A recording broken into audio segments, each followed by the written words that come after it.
नुई दो जुर्गु कनाय नुई दो जेंडो कनाय और नुई दो इन कनाई माराम बोका चौदा गाधा चेदा से नुकु चितान रे इन वीडियो तैयार पाड़ावाñ कना।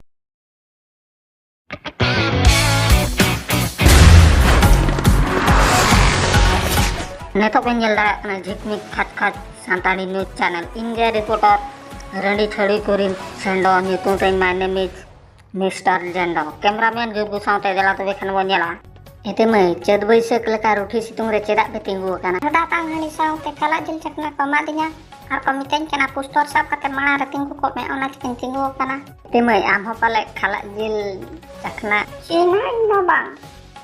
sitha mera bodo jani koma dinya ona te katayam re ting tinggu kana या बसे टांक रेम तिंगु कना नुकु गखुड़ गमके और जहां तीन चेलांग को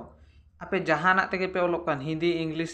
देवनागरी दाड़े खान पे चाइनीज कोते ओलोक पे मेनखान ऑल चिकी तो आलपे मुर्दाबाद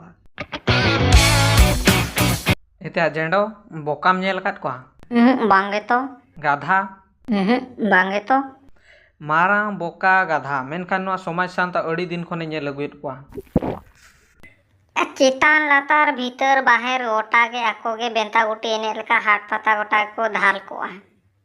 नुकुआ एहब हेना मुचत लेपड़ा नुकन जानवर होय हेना को चा नो धरती रे नुकु मा ऑलराउंडर दो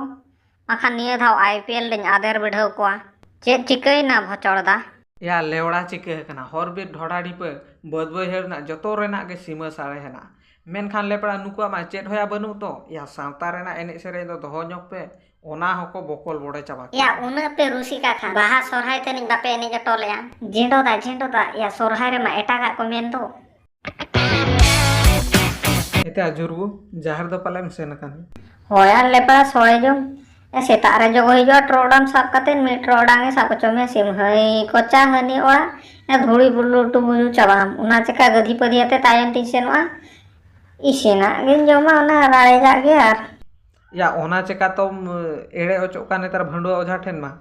या आपे सावता समाज रे नांग बोंगा बुरु गे बाम नेल चेदोक कना ओकोय लयमा या गोच्याते मा घटी खन को लयमा ओना तके तो नेतार भंडुआ ओझा को एड़े हंडी बदलते बेरेल दा को बोंगा चोन मिया ओनाते हती सादम सलतर बेना मूर्ति रे को गोड़ जोहार चोन मिया और आपेरिन हापड़ाम को तो बाम बोंगा हकवा नेतो जेबन मोदी सरकार मोगा है चेदा से आमे भूलिया ओना चेदा बाम बड़ाय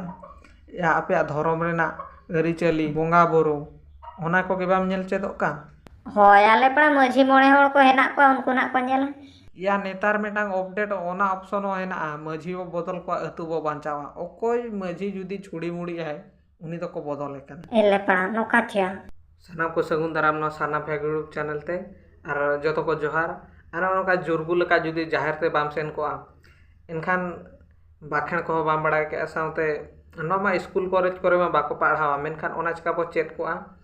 नोआ अबो दिकु लेका दो चेत पुथी करे हो चेत माने ओका स्कूल कॉलेज रे बाको पढ़ा ओना चका अब आंजम नेल चेतो आबन आर बखान ओनका जुर्गु लेका चेत हो बाम बड़ा का जहा पड़ो रे आम जहाना मेतामा ओना गे पतियो चेकाते आम आमा विषय ते आमा धर्म बाबते आमा धर्म ना पुथी बाबते आमा हरिचली बाबते ओना को बाम बड़ा का खान दो एनखान जहां गे एड़ी सहजते एड़े दाड़े होय पाले नो आले कान गे आर नुई तो पाले ठीक गे मेना नुई बड़ाय काट गे बाय बड़ाय कार हो जहां फालतू ते मेताम हम पतियो गया आर नुई सुर सुपुर दिन रे कंट्रोवर्सी नो बाबते चलु लेना जहां दो एटा धर्म रेना एटा दिकु को धर्म रेना स्टेटस को दोया साउते उनको पाराब रे को एने कना मेनखान इन नुकु निना गिन मिता कोना चेदा आबो धर्म ना एने सेरें जहाँ सावधान हुयन चे नुना गे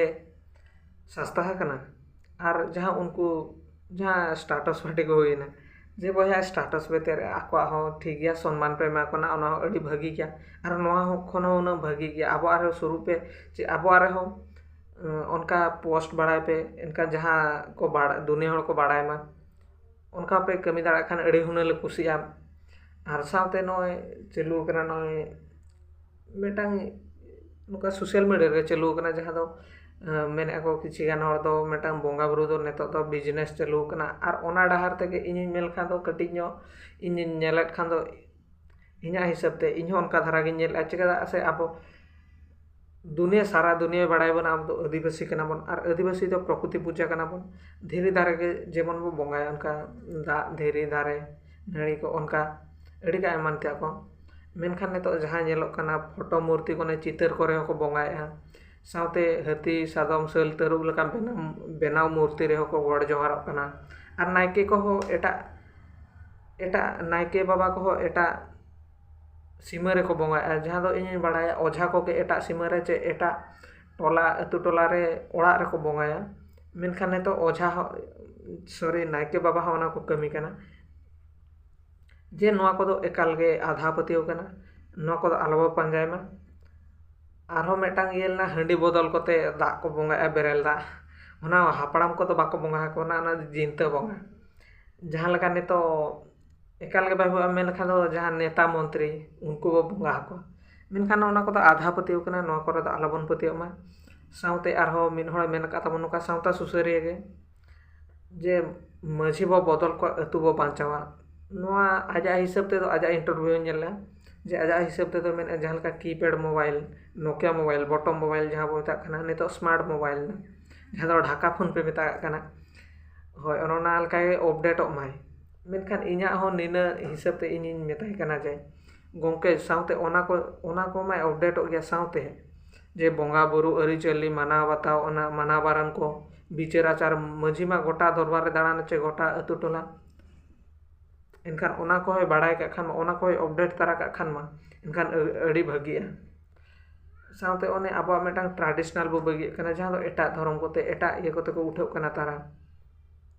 मिटांग आबो मेलखा ओना होय ट्रेडिशनल बो बगी कना आ ट्रेडिशनल बो बगी खान मेटा जमी तु करे इफेक्ट ओडी कना जमी ते रपुदो कना और जमी ते रपुद लेन खान आबो आबो या नय आदिवासी खान ओ आदिवासी कना ना ओना ना मन को जमी ते रपुदो कना मेनखान ओना ऊपर आबो अड़ी इफेक्ट पड़ी कना चेकाते आबो आदिवासी ना हासा जायगा ओना जहां दो आबो भाग ना आदिवासी ना ओना को बो आड़ा गिड़ी का जहां दो दिक्कु रे बो लेखा काना जहां फड़ो रे आबो आदिवासी जहां सरकार एमा करबो आदिवासी ना होकई दे ओना को बो बगिया काना जहां फड़ो रे हासा जायगा हबो नेलो काना मांग से बो रेज अचो दाड़े ओना को गे आर साउते आर नोका साउता सुसरे नुना गिन मेता को ना जुदी अयुर बन खान पे नापाय डाहर ते अयुर पे और बाखाना इन दो बन मेता पे कना दिसम होड़ गे निना को मेता पे लयु कना पे साउता सुसरिया न्यूत डाहर ते अयुर जोहार।